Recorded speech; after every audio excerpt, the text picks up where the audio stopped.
La génesis de la Guerra Cristera se remonta a la Constitución de Querétaro de 1917, redactada por miembros de un solo partido, inspirados en el modelo socialista.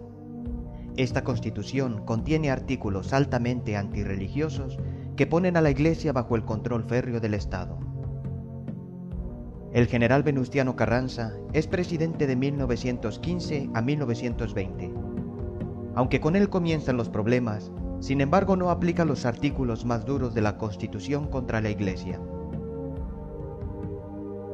El general Álvaro Obregón, presidente de 1920 a 1924, se muestra duro y a veces intolerante hacia la religión, pero no provoca abiertamente a la Iglesia católica, hasta que en noviembre de 1921 estalla una bomba de dinamita frente a la imagen de la Virgen de Guadalupe. El crucifijo de acero del altar queda retorcido, mientras la tilma queda inexplicablemente intacta. El gobierno encubre al autor del atentado. En 1923, Obregón expulsa al delegado apostólico Monseñor Ernesto Filippi por haber bendecido la primera piedra del monumento de Cristo Rey en el Cerro del Cubilete. Al general Álvaro Obregón le sucede en la presidencia el general Plutarco Elías Calles, que es sin duda más anticatólico que los anteriores. Calles manda a aplicar la Constitución de 1917 en todo su rigor, poniendo hincapié en el artículo 3 y 130 que pretenden la subordinación de la Iglesia al Estado. Calles considera a la Iglesia como el único enemigo de cara a la consolidación del régimen, un verdadero freno al progreso. El 21 de febrero de 1925, el gobierno de Calles funda la Iglesia Nacional Mexicana, con la colaboración de Joaquín Pérez Budar, un sacerdote afiliado a la masonería que ha pasado 2 años en la cárcel. Es consagrado por el arzobispo cismático canadiense Carmel Henry Carfora, en los Estados Unidos. Más adelante, el patriarca Pérez se quejará al gobierno porque no le pagan lo que le habían prometido. A los 80 años se arrepiente y muere reconciliado con la Iglesia Católica.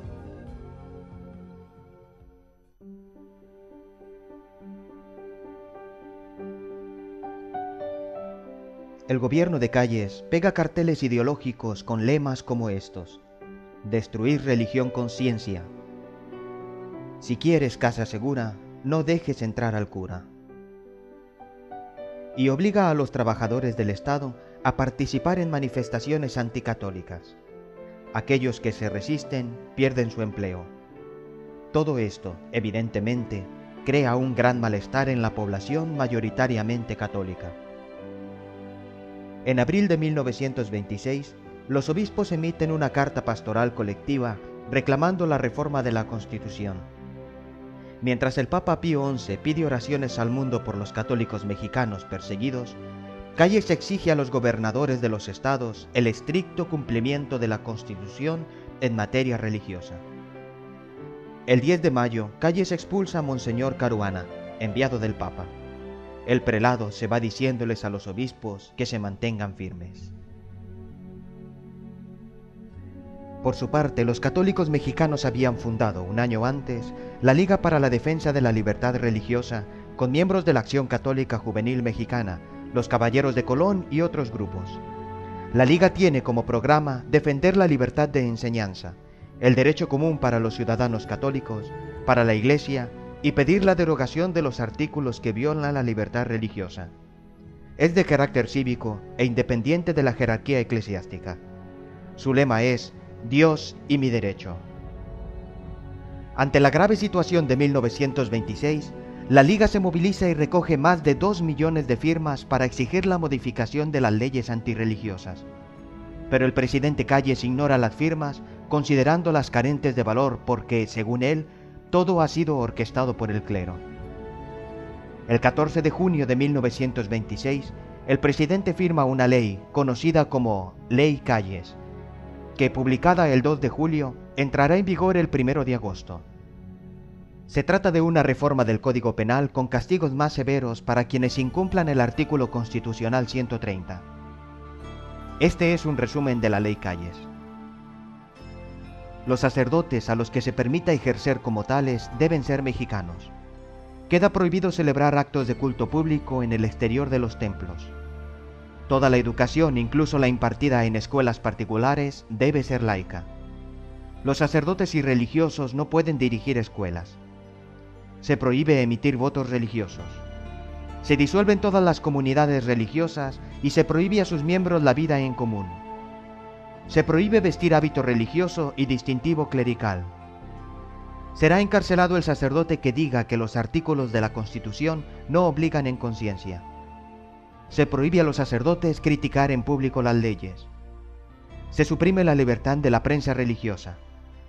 Todos los templos pasan a ser propiedad de la nación, y el gobierno decidirá cuáles permanecerán abiertos al culto.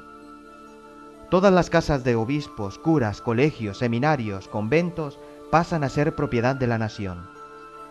Ninguna asociación religiosa puede adquirir ni administrar bienes.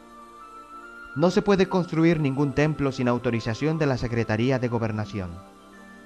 Y quizás lo más duro, de acuerdo con la ley reglamentaria del artículo 130 de la Constitución, se urge a todos los sacerdotes que quieran ejercer como ministros de culto registrarse para obtener la autorización de los gobernantes civiles, pues las autoridades estatales determinan el número máximo de sacerdotes que pueden ejercer dentro de su territorio.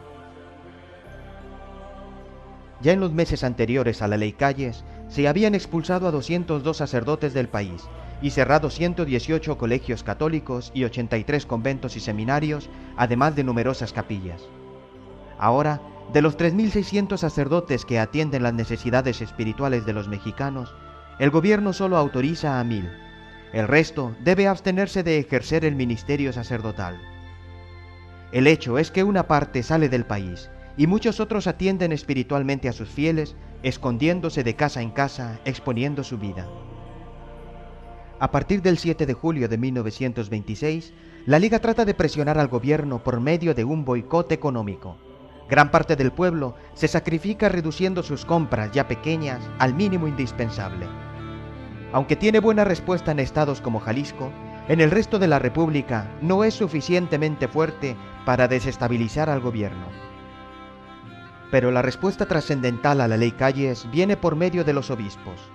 El día 11 de julio de 1926, el Comité Episcopal decide, sin prever sus consecuencias, la suspensión de cultos en toda la República. Los prelados no están dispuestos a sujetarse a las leyes que dejan la vida religiosa en manos del Estado. Antes de hacer público el decreto, consultan a Roma, e interpretando que el Papa les da luz verde, el 25 de julio anuncian la suspensión de cultos en todas las iglesias de la nación, desde el 1 de agosto hasta nueva orden. El 31 de julio, último día de culto, los fieles acuden en masa a los templos para recibir los sacramentos. Los sacerdotes no se dan abasto. A partir del 1 de agosto, enmudecen las campanas del entero país. Se propaga una profunda tristeza por todos los hogares mexicanos. El gobierno responde a la suspensión de cultos con el cierre de los templos. Calles asegura que cada templo que venga abandonado por el sacerdote pasará a las autoridades municipales, quienes lo entregarán a una comisión de 10 vecinos no elegidos por el párroco. La intención de los obispos era otra: dejar las iglesias al cuidado de los fieles cristianos. El pueblo descubre en el cierre de los templos otra agresión del gobierno contra la libertad religiosa. Ya son muchas: cierre de iglesias, expulsión de sacerdotes, cierre de colegios, arresto de sacerdotes y dirigentes católicos, formación de milicias agraristas, campesinos que luchan por el gobierno a cambio de tierras, envío de guarniciones militares a donde nunca antes las hubo, manifestaciones públicas de obreros del gobierno obligados a gritar contra el clero y contra los fanáticos. El ambiente se vuelve extremadamente explosivo.